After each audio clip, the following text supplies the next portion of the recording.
먼저 오늘 올포원의 주제에 대해서 주제가 뒤에 물음표가 붙어 있는 것 같아요. 종말과 영생 진짜 있나? 그래서 거기에 대해서 간단하게 대답을 하고서 설교를 시작하겠습니다. 예, 진짜로 있습니다. 대답을 하고요.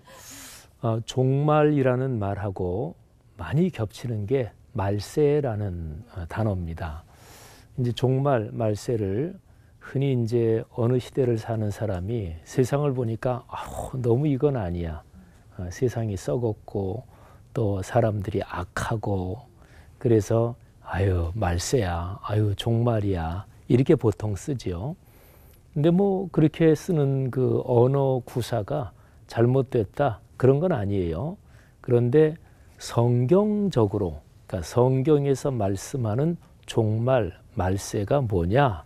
그거는 뜻이 조금 다릅니다. 기독교적으로요, 창세 이후로 모든 시대를 딱 세 개로 간단하게 구분하는 방식이 있습니다. 아주 오래된 방식이에요. 성부 시대, 성자 시대, 성령 시대. 그러니까 삼위일체 하나님의 성부, 성자, 성령 여기에 따라서 그렇게 구분하는 거예요. 그러면 이 시기가 어디에서 갈라지느냐? 그거는 가운데 성자 시대, 그거부터 하면 나머지 두 개는 자동적으로 되겠죠. 성자 시대는 성자 하나님이신 예수 그리스도께서 우리처럼 이 땅에 사람 몸을 입고 사셨던 그때가 성자 시대예요. 그러면 창세부터 그 이전까지는 성부 시대, 그리고 예수님께서 부활 승천하시고 나서 대략 한 10여일 정도 있다가 성령이 임재하시죠. 사도행전 2장에 그 사건이 기록되어 있죠. 그때부터가 성령 시대예요. 그러면 제일 첫 번째 시대, 가운데 있는 시대, 제일 끄트머리에 있는 시대, 말세할 때 말자가 끝말자거든요. 그러니까 말세가 제일 마지막 시대, 그 뜻이에요. 그러니까 성경적으로 말하면 종말 말세는 언제부터 시작됐다? 그거는 2000년 전부터 시작된 겁니다. 구약 성경에 보면은요, 어떤 새로운 시대가 온다 이런 얘기가 에스겔, 다니엘, 예레미야, 예언서를 중심으로 또는 여러 곳에 많이 기록이 되어 있습니다. 새로운 시대가 온다. 하나님이 은혜를 베푸시고 또 하나님의 뜻을 따르지 않는 사람은 무서운 심판의 날이 되기도 하고, 근데 그 새로운 시대에 대한 여러 가지 말씀 중에서 제가 한 군데를 예를 들어서 읽어 드리겠습니다. 예레미야서 31장 31절부터 33절 말씀이에요. 여호와의 말씀이니라. 보라, 날이 이르리니, 그러니까 어떤 날이 온다. 내가 이스라엘 집과 유다 집에 새 언약을 맺으리라. 여기 31절의 새 언약, 요 단어에서 구약 신약할 때 신약이 요 단어에서 나왔어요. 이 언약은 내가 그들의 조상들의 손을 잡고 애굽 땅에서 인도하여 내던 날에 맺은 것과 같지 아니할 것은 내가 그들의 남편이 되었어도 그들이 내 언약을 깨뜨렸음이라. 여호와의 말씀이니라. 그러나 그날 후에 내가 이스라엘 집과 맺을 언약은 이러하니 곧 내가 나의 법을 그들의 속에 두며 그들의 마음에 기록하여 나는 그들의 하나님이 되고 그들은 내 백성이 될 것이라. 여호와의 말씀이니라. 아멘. 자, 여러분, 예레미야서에 있는 이 말씀에서는 언젠가 날이 온대요. 그때는 하나님께서 당신의 말씀을 사람들의 마음에 기록한대요.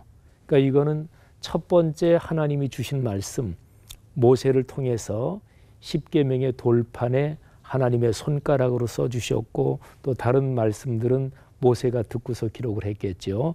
이게 이제 하나님이 주신 첫 번째 말씀인데, 근데 이거는 이스라엘이 그 말씀을 지키지 않아서 깨졌습니다. 근데 언젠가 하나님이 주실 그 말씀은 깨지지 않을 거예요. 왜? 마음속에 기록하니까. 그리고 그 말씀에서 아주 중요한 것은 하나님의 거룩한 영을 사람들 마음속에 둔다. 그런 거죠. 이게 이제 아까 제가 말씀드린 기독교적으로 역사 구분을 할 때 제일 마지막 시대, 말세, 종말의 시대, 요 세 번째 성령의 시대를 말하는 것이거든요. 그리고 그게 인간 역사의 시간의 흐름으로는 사도행전 2장의 성령의 강림으로 그게 시작이 되는 거지요. 드디어 제일 마지막 시대가 시작이 된 거죠. 그리스도인이 그래서 종말 의식이 없으면, 종말 신앙 또는 말세에 대한 인식, 신앙이 제대로 없으면 기독교는 반드시 타락합니다. 이거는 2000년 역사에서 늘 그랬어요. 반드시 타락합니다. 그러니까 교회도 이 세상처럼 권력을 쥐고 또는 부를 축적하고 그렇게 타락하게 되어 있죠. 근데 예수님이 언젠가 오셔서 그때는 다 우리가 사는 거를 검토하시고 심판하시고 악하게 산 사람은 하나님한테 벌을 받고 그럴 거예요. 그러니까 결산의 때가 있단 말이죠. 그러니까 결산을 준비해야 되잖아요. 그래서 종말 신앙은 근본적으로 지금 여기에서 의롭고 그리고 정의롭고 그리고 사랑을 실천하며 살도록 하기 위해서 하나님께서 우리에게 가르쳐 주신 당신의 계시입니다. 그러니까 종말 그러면 영원한 천국 들어간다. 물론 그게 연관되어 있지만 더 중요한 거는 지금 여기서 손해를 보더라도 또는 지금 여기서 힘들더라도 주님 말씀대로 사랑과 공의로 산다 하는 거죠. 우리 한국 교회가 이 종말 신앙을 반드시 다시 회복해야 되고 또 그렇게 될 줄 믿습니다. 기도하겠습니다. 하나님 아버지, 예수 그리스도께서 승천하시면서 다시 오시겠다고 말씀하신 그 약속을 믿습니다. 그 약속 꼭 붙잡고 성령 하나님의 임재와 현존으로 하나님 나라 현실적으로 체험하며 살아가는 우리 되게 하옵소서. 예수님 이름으로 기도 올립니다. 아멘.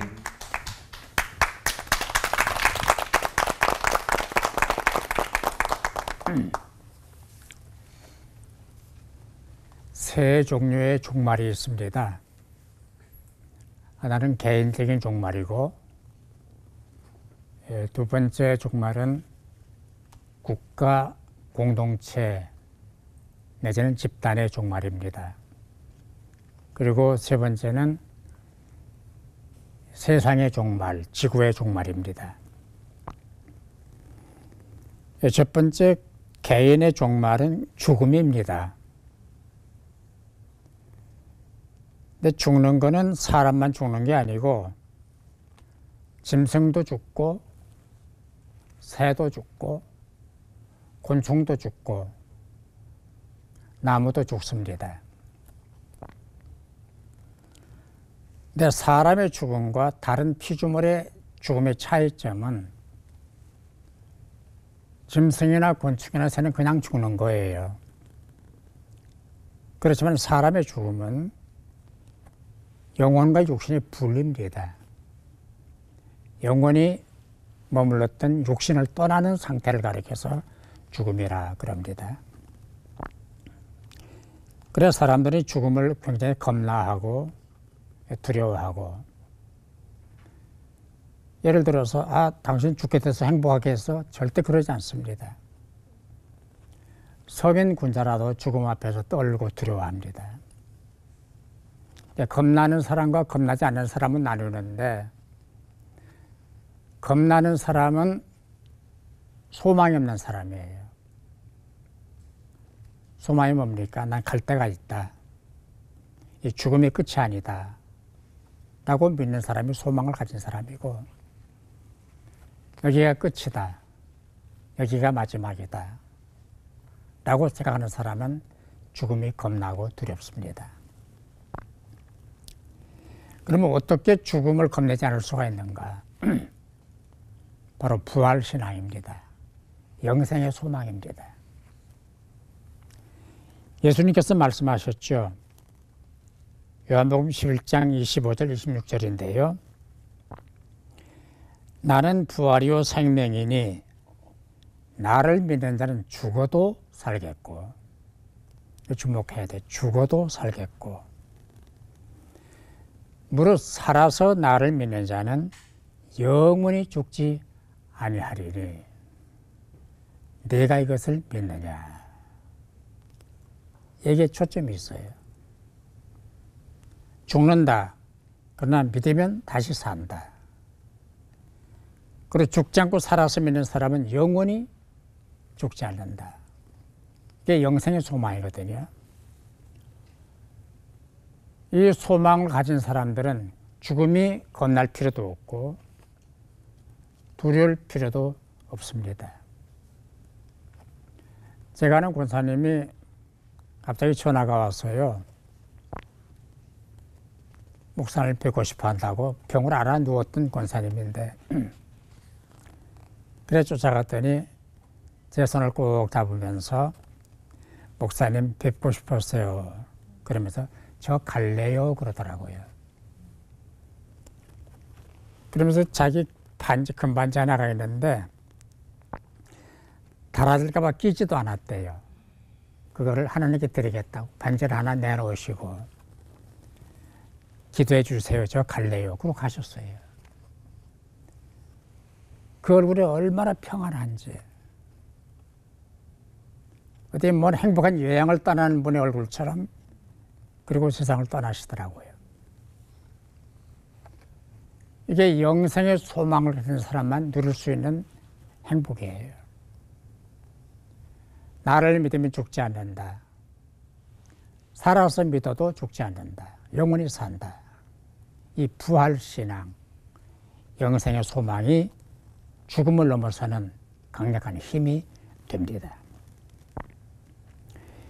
두 번째는 국가 공동체의 종말인데요. 남한국 이스라엘과 유다를 예로 들어보겠습니다. 원래 하나님과 이스라엘은 언약을 했어요. 나는 네 하나님이다. 너는 내 아들이고 내 백성이다. 우리 서로 신뢰하고 잘 지내자. 근데 한 번도 하나님은 변한 일이 없어요. 내 이스라엘 백성들은 범죄하고 타락하고 우상 숭배하고 다른 신을 자기 신이라고 숭배하고 배신을 한 거예요. 그래서 두 나라가 차례로 망합니다. 국가 공동체도 하나님 바로 믿고 살면 흥하고 하나님 떠나면 죽습니다. 그다음에 마지막 세 번째는 이 세상의 종말입니다. 그것은 주님의 재림으로 완성이 되는 거예요. 주님은 반드시 오십니다. 그 약속만 남아 있습니다. 그러나 주님의 재림이 심판의 재림이지만은 우리가 믿고 영원한 소망을 가지고 믿음으로 구원받은 사람들은 겁날 게 없어요. 아멘 주 예수여 오시옵소서 기다리고 희망하고 바라는 종말이기 때문에 겁날 게 없습니다. 우리 주님은 반드시 오십니다. 심판의 주로 오십니다. 영원한 생명을 우리에게 주시기 위해서 십자가에 달리신 주님, 그 주님 다시 오실 거예요. 우리가 할 일은 기도하고 준비하고 깨어서 그날을 맞이하는 것입니다. 기도하십시다. 언제 우리에게 종말이 다가오더라도 깨어서 준비하고 맞이하는 사람들이 되게 하여 주옵소서. 당황하지 않게 해주시고 겁내지 않게 해주옵시고 주님이 오실 그때에 아멘 주 예수여 어서 오시옵소서 나가 맞이하는 종들 되게 하여 주옵소서. 예수님의 이름으로 기도하옵나이다. 아멘.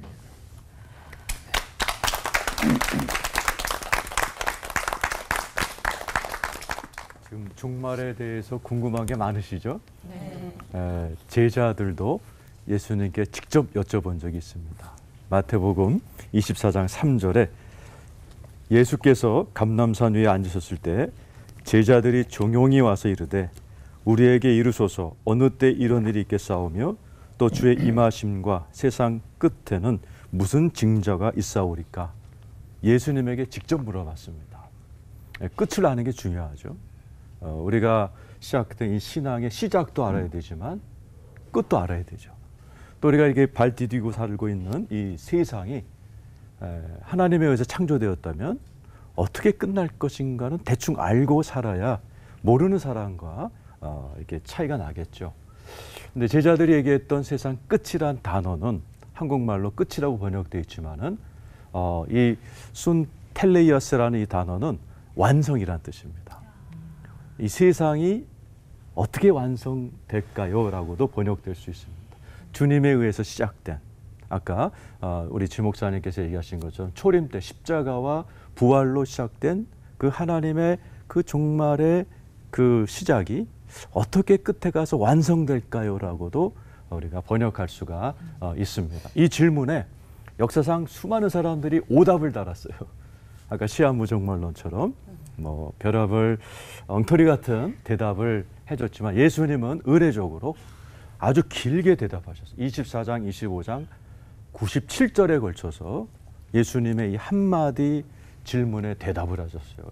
제자들은 가방끈이 짧았기 때문에 예수님이 항상 짧게 얘기하셨어요. 근데 이 질문에만큼, 종말에 관해서만큼은 굉장히 길게 얘기해서 마태복음 24장, 25장을 작은 계시록이라고 부릅니다. 우리 예수님께서 97절에 걸쳐서 세 가지를 얘기하시죠. 징조, 짧게 얘기하십니다. 16절에 걸쳐서. 그리고 예수님의 재림의 그날, 26절에 걸쳐서 얘기하고, 굉장히 많은 부분은 깨어서 준비해라.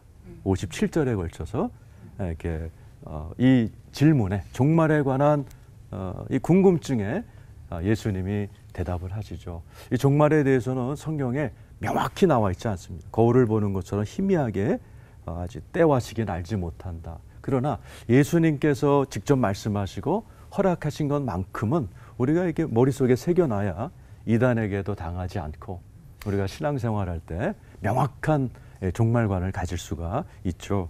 우리 예수님께서 이 질문에 제일 먼저 한 답이 미혹되지 말라. 많은 내 이름으로 가짜 그리스도가 나올 것이다. 진짜 제가 신학교 다닐 때요, 우리나라에서 지금 한 20, 30년 전이니까 자칭 예수님이 30분 계셨어요. 근데 제가 여기 나오려고 조사해 보니까 지금은 예수님이 50명이 되셨고 자칭 하나님은 10분이 한국에 계세요. 부흥된 겁니다. 그러니까 종말이 갈수록 진짜 예수가 가까울수록 가짜 예수도 많이 나온다. 그래서 주님께서 이제 뭐 난리와 난리가 날 거고 민족과 민족이 대적하고 나라가 나라를 대적하고, 그러나 이것은 시작이다 그러셨어요. 그러면서 하신 말씀이 예수 때문에, 내 이름 때문에 미움을 받는 일들이 일어날 것이다. 그러면서 주님께서 모든 민족에게 복음이 전파될 때 그제야 끝이 올 것이다. 우리 주님이 하신 말씀이에요. 참고로 위클리프 선교회라는 성경 번역 선교회 통계에 의하면 지금 나라는 우리가 200여 나라가 있고 민족은 6,000개가 있는데 지금 한 3,000개 정도의 언어로 번역이 됐다고 그럽니다. 기술이 발달되기 때문에 굉장히 빠른 시간 안에 모든 민족 언어로 복음이 이제 완성이 된다라는 얘기를 제가 들은 적이 있습니다. 그래서 주님께서 하신 마지막 징조로는 이제 마지막 때가 되면 적 그리스도적인 세력들, 그러니까 예수가 올 때도 바리새인들이 대적했던 것처럼 사형을 시킬 만큼 막강한 세력을 갖고 있었던 것처럼 예수님의 재림 직전에는 막강한 세력들이 예수님을 대적하러 일어날 것이며 또 대환란이 있을 텐데 예수님 표현입니다. 창조 이후로 이러한 큰 환란이 없었다는 큰 환란도 있을 것이다. 그러나 그리고서 직접 주님께서 본인이 재림할 날을 묘사하십니다. 걱정하지 말라 이거죠.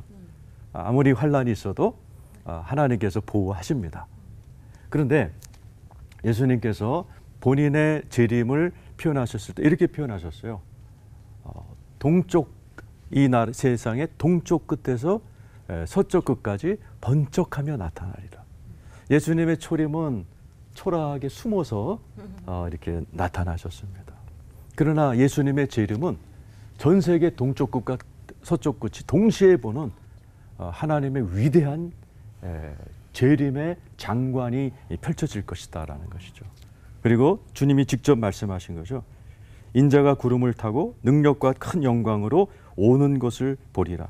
저가 큰 나팔 소리와 함께 천사들을 보내리니 저희가 그 택하신 자들을 하늘 이 끝에서 저 끝까지 사방에서 모으리 영광 가운데 부르신다라는 것이죠.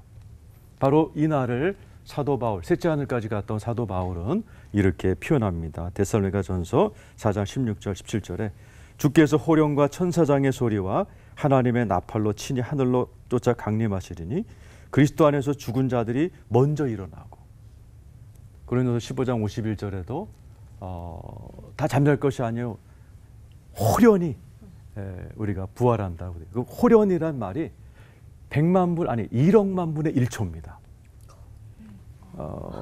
창조 이래로 살았다 죽은 사람 중 예수 믿는 자들이 그 짧은 시간에 부활하죠. 그 가운데는 예수 믿고 돌아가신 우리 부모님도 포함되죠. 그런가 하면 이 땅에서 살아있는 자, 만약 그때 우리가 살아있고 자녀들이 살아있다면 골로새서 3장 4절에 우리의 생명이신 그리스도께서 나타나실 때 너희도 영광 중에 나타나요. 우리도 여기서 우리 부활이 아니라 살아있는 사람은 변화되는 거죠. 죽지 아니할 몸, 또 썩지 아니할 몸으로 변화되는 거죠. 돌아가신 분들은 부활하시고 남아있는 자들은 변화되어서 우리 주님을 영접하는 그러한 광경이 열려지는 겁니다. 하나님께서 우리가 부활하고 이 자리에 계신 분들도 다 이제 새로운 육체로 변화됩니다. 원판은 안 바뀝니다. 이 전 세계의 나는 이 권호는 하나예요. 그러나 가장 아름다운, 가장 멋진, 가장 정말 천국의 육신으로 새롭게 부활되는 이유는 새하늘과 새 땅에서 우리가 주님과 함께 할 일이 있고 영원히 왕노릇하기 위해서라고 이야기합니다. 만약에 천국에 가서 할 일 없이 맨날 하프나 치고 맨날 찬송만 부른다면, 저는 노래를 못해서 상처받은 적이 있어요. 성가대에서 노래 못한다고 베이스로 테너로 이렇게 트레이드 당하는 경험이. 저는 만약에 천국에 가면 맨날 하프만 치고 찬양만 한다면 저는 그 지옥이지 천국이 아니에요. 하나님께서 새하늘 새 땅에서 영원히 나에게 예비하신 그 일을 영생토록 하게 하시려고 우리에게 새 육신을 주신다라고 우리 주님이 재림을 사도 바울이 그렇게 표현을 합니다. 그러면서 주님께서는 그러므로 깨어서 준비해라. 그러면서 24장, 25장에 걸쳐서 4가지 분야에서 교회 생활, 개인의 신앙 생활, 그리고 달란트 비유를 통해서 달란트로, 그리고 작은 자에게 한 것, 사랑의 실천을 통해서 준비해라. 이렇게 우리에게 권면하고 계십니다. 오늘 이 자리에 계신 분들이 주님 오실 날 정말 반드시 있습니다. 영생 반드시 있습니다. 여기 계신 분들, 시청자들 전부 다 멋진 부활의 육신으로 변화됩니다. 그때까지 깨어서 준비하시는 여러분 되시기를 축원합니다. 기도하겠습니다. 하나님 아버지, 우리 주님께서 제자들의 질문에 명쾌하게 이야기해 주셨듯이 이 자리에 계신 모든 분들과 시청자들이 깨어서 그날을 준비하는 지혜로운 저희들이 되게 하여 주시옵소서. 예수님의 이름으로 기도드리옵나이다. 아멘.